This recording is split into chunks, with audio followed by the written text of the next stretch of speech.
আসসালামু আলাইকুম প্রিয় শিক্ষার্থী বন্ধুরা। এমসিকিউ মডেল টেস্টের ধারাবাহিকতায় আজকে আমাদের চতুর্থতম পর্ব চলছে রসায়নের। তোমরা যারা ইতিমধ্যে ভিডিওগুলো দেখেছো তাদেরকে আন্তরিক ধন্যবাদ জানাচ্ছি। যারা এখনও আমাদের ভিডিওগুলো দেখোনি তারা ভিডিওগুলো দেখে আসতে পারো। আমরা আমাদের ভিডিওগুলোর মাধ্যমে সাধারণত এমসিকিউগুলোকে ব্যাখ্যা সহ আলোচনা করে থাকি, যাতে করে এই ধরনের যে কোনো এমসিকিউ তুমি সহজেই উত্তর করতে পারো। এছাড়াও আমাদের করানো এমসিকিউ থেকে পরীক্ষাতেও সরাসরি তুমি কমন পেতে পারো। তাহলে চলো কথা না বাড়িয়ে শুরু করি। আমাদের প্রথম যে এমসিকিউ এখানে দেওয়া আছে, নিচের কোনটি প্রথম ব্যবহৃত ধাতু, অর্থাৎ প্রথম যে ধাতুটি ব্যবহার হয়ে আসছে সেটি হচ্ছে সোনা। এবার 2 নাম্বার, পাকস্থলীতে কোন ধরনের অ্যাসিড অতিরিক্ত জমা হলে পেটে অ্যাসিডিটির সমস্যা হয়। আমরা জানি আমাদের পাকস্থলীতে আছে হাইড্রোক্লোরিক অ্যাসিড। এই অ্যাসিডের পরিমাণ যদি বেড়ে যায় তাহলে আমরা বলি অ্যাসিডিটির সমস্যা হয়েছে। তাহলে আমাদের উত্তর হবে হাইড্রোক্লোরিক অ্যাসিড। 3 নাম্বার এমসিকিউর দিকে আমরা একটু নজর দিতে চাই। বলা হচ্ছে মমের জ্বলনে পদার্থের 3টি অবস্থায় পাওয়া যায়। হ্যাঁ, মম যখন আমরা দহন করি তখন কঠিন মম, তরল মম এবং মমের বাষ্প পেয়ে থাকি, সুতরাং এটা ঠিক আছে। কার্বন ডাইঅক্সাইড ও জলীয় বাষ্প পাওয়া যায়। হ্যাঁ, আমরা যখন মোমবাতিকে অক্সিজেনের উপস্থিতিতে জ্বলাই তখন সেখান থেকে কার্বন ডাইঅক্সাইড এবং জলীয় বাষ্প উৎপন্ন হয়, তার মানে এটা ঠিক আছে। 3 নম্বর, অক্সিজেন পাওয়া যায়। আসলে অক্সিজেন পাওয়া যায় না, অক্সিজেন ব্যবহৃত হয়। তার মানে উত্তর হবে আমাদের 1 এবং 2, অর্থাৎ ক নাম্বার। 4 নাম্বার যে এমসিকিউ আমরা দেখতে পাচ্ছি এখানে দেওয়া আছে সিএনজি এর পূর্ণরূপ কি। তোমরা নিশ্চয় জানো সিএনজি এর পূর্ণরূপ হচ্ছে কম্প্রেসড ন্যাচারাল গ্যাস, অর্থাৎ সংকুচিত প্রাকৃতিক গ্যাস। তাহলে উত্তর হবে আমাদের ঘ নাম্বার। এবার 5 নাম্বার এমসিকিউর দিকে আমরা নজর দিতে চাই। বলা হচ্ছে কোন গ্যাসটি কঠিন অবস্থায় ঊর্ধ্বপাতিত হয়। আমরা জানি কার্বন ডাইঅক্সাইড কঠিন অবস্থায় ঊর্ধ্বপাতিত হয়, যাকে আমরা ড্রাই আইস বলে থাকি। এছাড়াও আরও কিছু পদার্থ আছে যেগুলো ঊর্ধ্বপাতিত হয়, তার মধ্যে আছে আয়োডিন, আছে অ্যালুমিনিয়াম ক্লোরাইড, আছে কর্পূর ইত্যাদি। এবার আমরা 6 নাম্বার এমসিকিউ যেতে চাই। বলা হচ্ছে ইলেকট্রনের প্রকৃত ভর কত। যদি ইলেকট্রনের আপেক্ষিক ভর বলতো তাহলে কিন্তু আমরা শূন্য ধরতাম, আর ইলেকট্রনের প্রকৃত ভর হচ্ছে 9.11 ইন্টু 10⁻⁻28 গ্রাম। যদি এটা কেজি হতো তাহলে কিন্তু এখানে -28 এর জায়গাত হয়তো -31 কেজি। এবার 7 নম্বর এমসিকিউর দিকে আমরা নজর দেব। বলা হচ্ছে নিম্নের কোনটি অ্যান্টিমনির ল্যাটিন নাম। দেখো, ফেরাম এটা আয়রনের ল্যাটিন নাম, স্টেবিয়াম এটাই হচ্ছে আসলে অ্যান্টিমনির ল্যাটিন নাম। এছাড়াও স্টেনাম যেটা টিন, এটা প্লাম্বাম হচ্ছে লেড। তার মানে অ্যান্টিমনির ল্যাটিন নাম হচ্ছে স্টিবিয়াম, এটা খ নাম্বার। এবার আমরা 8 নাম্বার এমসিকিউ যেতে চাই।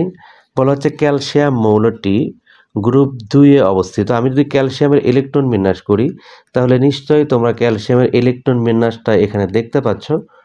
আমরা যদি এখানে ক্যালসিয়ামের ইলেকট্রন বিন্যাস করি তাহলে দেখো এই জিনিসটা এখানে আমাদের দাঁড়াবে, যেখানে সর্বশেষে শুধু এস অরবিটাল আছে, যেখানে ইলেকট্রন আছে 2টি, সুতরাং এটি 2 নাম্বার গ্রুপে অবস্থিত। 4 নাম্বার পর্যায়ের মৌল, দেখো এখানে এন এর সর্বোচ্চ মান হচ্ছে 4, অর্থাৎ এটি 4 নাম্বার পর্যায়ে অবস্থিত, ঠিক আছে। মৃৎক্ষার ধাতু, আমরা জানি 2 নাম্বার গ্রুপের মৌলগুলো সাধারণত মাটিতে পাওয়া যায় এবং এরা সাধারণত কি করে, পানির সাথে বিক্রিয়া করে ক্ষার তৈরি করে, পাশাপাশি হাইড্রোজেন গ্যাস তৈরি করে। তাহলে এর উত্তর হবে আমাদের 1, 2, 3। এবার আমরা দেখব, বলা হচ্ছে এখানে একটা চিত্র দিয়ে বলছে লক্ষ্য করে এবং 9 নাম্বার ও 10 নাম্বার প্রশ্নের উত্তর দাও। দেখো মৌলটির দিকে লক্ষ্য করে প্রথমে 2টি ইলেকট্রন আছে, দ্বিতীয় কক্ষপথে 8টি এবং তৃতীয় কক্ষপথে ইলেকট্রন আছে 7টি, অর্থাৎ টোটাল ইলেকট্রন হচ্ছে 17। আমরা জানি যে মৌলটির টোটাল ইলেকট্রন 17 সেটি হচ্ছে ক্লোরিন। বলা হচ্ছে মৌলটির গ্রুপ ও পর্যায় যথাক্রমে বাম পাশেরটা গ্রুপ আর ডান পাশেরটা হলো পর্যায়। আমরা যদি ক্লোরিনের ইলেকট্রন বিন্যাস করি তাহলে দাঁড়ায় 1s2 2s2 2p6 3s2 3p5। এখন আমরা এইটুকুতে লক্ষ্য করি। এখানে দেখো পর্যায় 3, যেহেতু এখানে এন এর সর্বোচ্চ মান 3, সুতরাং পর্যায় হবে আমাদের 3। তার মানে পর্যায় 3 এটাতেও আছে এটাতেও আছে, এই দুটার মধ্যে যে কোনো একটা হবে। এখন গ্রুপ কত, দেখো এখানে শেষে 2 এবং 5 অর্থাৎ 7টি ইলেকট্রন আছে। আমরা জানি এস এবং পি অরবিটালে ইলেকট্রন থাকে তাহলে এস এবং পি অরবিটালে ইলেকট্রনের সাথে আমরা 10 যোগ করে গ্রুপ নির্ণয় করি। তাহলে এখানে গ্রুপ হবে 10 আর সাথে 17, তাহলে উত্তর হবে আমাদের গ নাম্বার। এবার 10 নম্বর প্রশ্নের উত্তর, মৌলটি কোন প্রকৃতির? যেহেতু 17 নম্বর গ্রুপে অবস্থিত মৌল, যাদেরকে আমরা হ্যালোজেন বলে থাকি, তাহলে হবে এটা হ্যালোজেন। এছাড়া 1 নম্বর গ্রুপের মৌলগুলোকে আমরা ক্ষার ধাতু বলি, 18 নম্বর গ্রুপের মৌলগুলোকে আমরা নিষ্ক্রিয় গ্যাস বলে থাকি এবং 2 নম্বর গ্রুপকে আমরা মৃৎক্ষার ধাতু বলে থাকি। তাহলে 17 নম্বর হয়, এদেরকে আমরা বলছি হ্যালোজেন। এবার 11 নম্বর প্রশ্ন বলা হচ্ছে লেডের যৌগের সংকেত। আমরা সাধারণত জানি লেডের যোজনী হয় 2 এবং 4, তাহলে যে যৌগগুলোতে লেডের যোজনী 2, 4 ব্যবহার আছে তারাই হবে লেডের যৌগ। তাহলে দেখো এখানে লেডের যোজনী দেখা যাচ্ছে 1, সুতরাং এটি হবে না। এখানে লেডের যোজনী দেখো 2, এখানে লেডের যোজনী 4, তার মানে 2 এবং কত 3।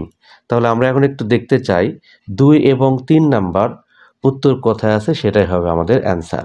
2 এবং 3 আছে হচ্ছে গ নাম্বার। এবার আমরা 12 নম্বর প্রশ্নে আসবো। এখানে বলা হচ্ছে সুপ্ত যোজনী কি? সুপ্ত যোজনী হচ্ছে কোনো একটা মৌলের সর্বোচ্চ যোজনী থেকে যদি আমরা সক্রিয় যোজনী বাদ দিই তাহলে সেটি হবে সুপ্ত যোজনী।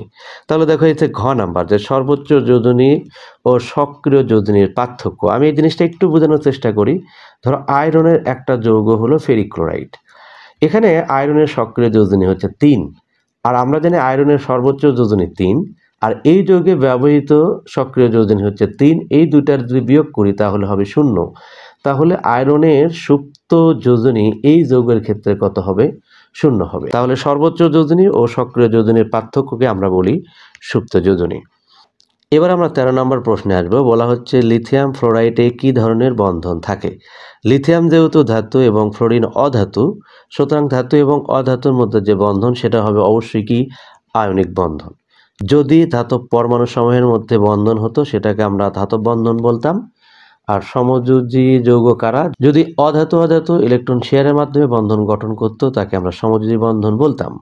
দুর্বল ভ্যান ডার ওয়ালস বল আসলে থাকে সমযোজী যৌগের অণুসমূহের মধ্যে।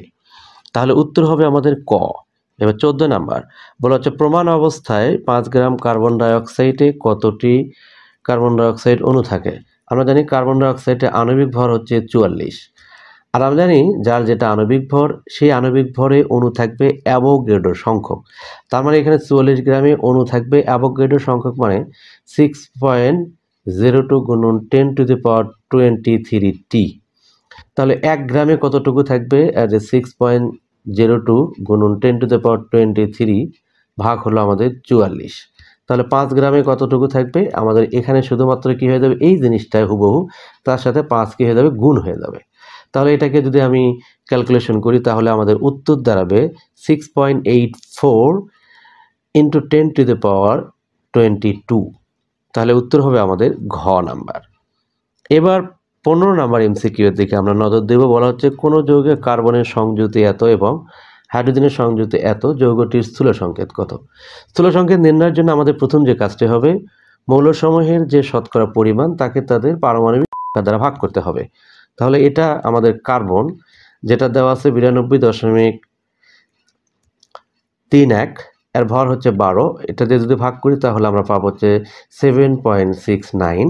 হাইড্রোজেন দেওয়া আছে হলো 7.69, এর ভর আমরা জানি 1, তাহলে এখানে হবে 7.69।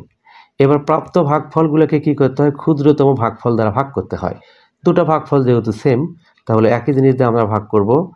এটাকে যদি আমি ভাগ করি তাহলে নিশ্চয়ই দেখতে পাচ্ছ 1 হবে। এখানেও কিন্তু সেম একই ঘটনা ঘটবে, এটাকে যদি এটা দিয়ে ভাগ করি 1 হবে। তাহলে কার্বন 1 এবং হাইড্রোজেনটাও 1, তাহলে যৌগটা হবে স্থূল সংকেত CH। এবার আমরা 16 নাম্বার এমসিকিউ যাব, যেখানে বলা হচ্ছে ভিনেগারে নিচের কোন অ্যাসিডটি উপস্থিত থাকে?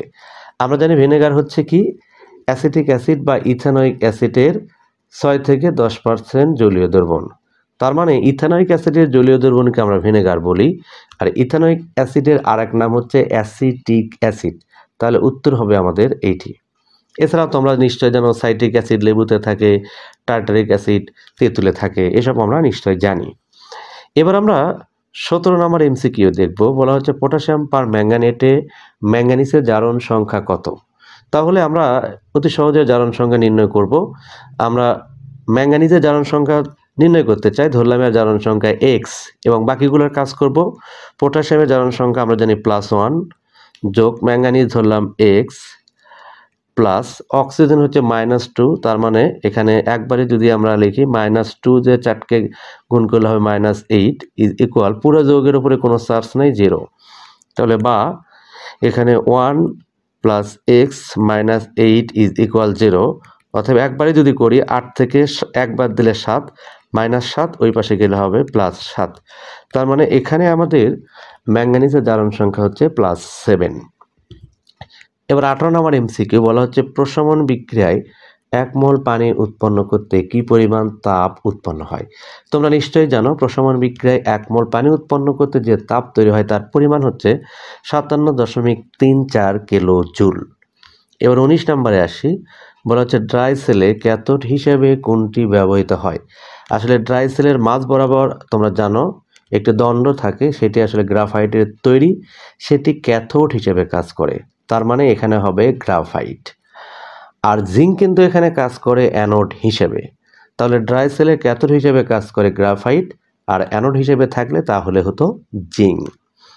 এবার 20 নম্বরে আমরা আসি, বলা হচ্ছে এটা হচ্ছে ফেরাস নাইট্রেট এবং সোডিয়াম হাইড্রোক্সাইডকে যদি আমরা বিক্রিয়া করি কি বর্ণের অদক্ষেপ উৎপন্ন হবে। অ্যান্ড ফেরাস নাইট্রেট আর এটা যদি বিক্রিয়া করি তাহলে কিন্তু আমাদের উৎপন্ন হবে ফেরাস হাইড্রোক্সাইড এবং উৎপন্ন হবে সোডিয়াম নাইট্রেট। এখন ফেরাসের যৌগগুলোর কালার হয় সবুজ, আর যদি ফেরিক হতো তাহলে সেটির কালার হতো কি বাদামি। সুতরাং এখানে ফেরাস হাইড্রোক্সাইড একটা অদক্ষেপ তৈরি করবে, যে অদক্ষেপের বর্ণ হবে হচ্ছে সবুজ। যদি ফেরিক হতো বর্ণ হতো বাদামি বা লালচে বাদামি। এবার 21 নাম্বার বলা হচ্ছে বিওডি কি আমরা জানি বায়োলজিক্যাল অক্সিজেন ডিমান্ড, যার বাংলা অর্থ দাঁড়ায় হলো জৈব রাসায়নিক অক্সিজেনের চাহিদা। হ্যাঁ ঠিক আছে। পানির বিশুদ্ধতার পরিমাপক, হ্যাঁ ঠিক আছে। বিওডির মানের উপর ভিত্তি করে পানি বিশুদ্ধ নাকি অবিশুদ্ধ এটা বোঝা যাবে। মান বেশি হলে পানি দূষিত হয়, হ্যাঁ বিওডির মান যদি বেশি হয় তাহলে পানি কি হবে দূষিত হবে। সুতরাং 1 2 3 উত্তর হবে আমাদের ঘ। এবার 22 নম্বর এমসিকিউ বলা হচ্ছে ডেন্টিস্টে কত ক্যারেট স্বর্ণ ব্যবহার করা হয়। আমরা জানি ডেন্টিস্টে স্বর্ণ ব্যবহার করা হয় 24 ক্যারেট, এটা তোমরা নিশ্চয়ই জানো, 10ম অধ্যায় আছে, এটা একটু দেখে নিবা। এবার যাই আমরা আরেকটি প্রশ্নে, যেখানে একটা উদ্দীপক দেওয়া আছে, বলা হচ্ছে নিচের উদ্দীপকটি পড়ে 23 ও 24 নম্বর প্রশ্নগুলোর উত্তর দাও। দেখো এখানে বলা হচ্ছে এক্স এর সাথে ব্রোমিন বিক্রিয়া করছে, বিক্রিয়া করে উৎপন্ন করছে 1,2-ডাইব্রোমো ইথেন। তো এই যে 1,2-ডাইব্রোমো ইথেন উৎপন্ন করছে এবং বর্ণহীন। তো এখানে বলা হচ্ছে বিক্রিয়াটির এক্স যৌগটি কোন শ্রেণী যৌগ। দেখো এখানে যদি এটা উৎপন্ন হয় তাহলে যৌগ কিন্তু হতে হবে এইটা। তোমরা নিশ্চয়ই বুঝতে পারতেছো যে এর সাথে যদি আমি ব্রোমিনকে বিক্রিয়া করাই এবং ব্রোমিনের লাল বর্ণ এটি কিন্তু দূরীভূত হয়, উৎপন্ন করবে CH2Br, উৎপন্ন করবে CH2Br। তার মানে এই যৌগটাই কিন্তু এক্স, তাহলে এক্সটা হবে অ্যালকিন। কিন্তু এখানে যদি ব্রোমিন দুইটা থাকতো এবং এখানে যদি হাইড্রোজেন একটা করে থাকতো তাহলে কিন্তু যৌগ হতো অ্যালকাইন। আর যদি কোনো বিক্রিয়া না করতো তাহলে যৌগ হতো অ্যালকেন। তাহলে আমাদের 23 নম্বর উত্তর হবে অ্যালকিন। এবার 24 নম্বরে বলা হচ্ছে বিক্রিয়াটি কি ধরনের। বিক্রিয়ার দিকে লক্ষ্য করলে আমরা বুঝবো এখানে অ্যালকিন ব্রোমিনের সাথে যুক্ত করে একটি যৌগ তৈরি করেছে। আমরা জানি একাধিক পদার্থ মিলে যদি একটা পদার্থ হয় সেই বিক্রিয়াকে আমরা বলি সংযোজন বিক্রিয়া, তার মানে এটি হচ্ছে সংযোজন বিক্রিয়া। এবার 25 নম্বর এমসিকিউ বলা হচ্ছে চুনাপাথর কোন শিল্পের প্রধান কাঁচামাল। তোমরা জানো নিশ্চয় যে চুনাপাথর সিমেন্ট শিল্পের প্রধান কাঁচামাল। শিক্ষার্থী বন্ধুরা, আশা করছি আজকের ভিডিওটি তোমরা ভালোভাবে বুঝতে পেরেছো। এরপরে কোন বিষয়ে ভিডিও চাও সেটি আমাদেরকে কমেন্টের মাধ্যমে জানাতে পারো। ভালো থাকো, সুস্থ থাকো, আল্লাহ হাফেজ, আসসালামু আলাইকুম।